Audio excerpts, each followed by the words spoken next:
దేశీయ stock market సూచీలు లాభాల్లో ముగిశాయి. రెపో రేటును 50 బేసిస్ పాయింట్లు తగ్గిస్తూ ఆర్బీఐ తీసుకున్న నిర్ణయం సూచీలకు బూస్ట్ ఇచ్చింది. Banking, financial stocks రాణించాయి.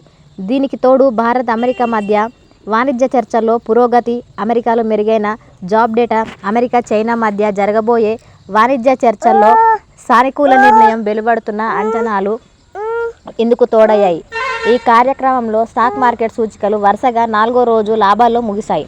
నిఫ్టీ 2100 ఎగువన స్థిరపడింది.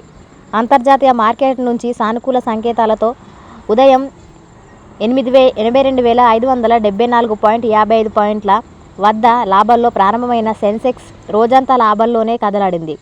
ఇంట్రాడేలో 82,669 పాయింట్ల వద్ద గరిష్టాన్ని తాకిన సూచీ చివరికి 256.22 పాయింట్ల లాభంతో 82,445.21 వద్ద స్థిరపడింది.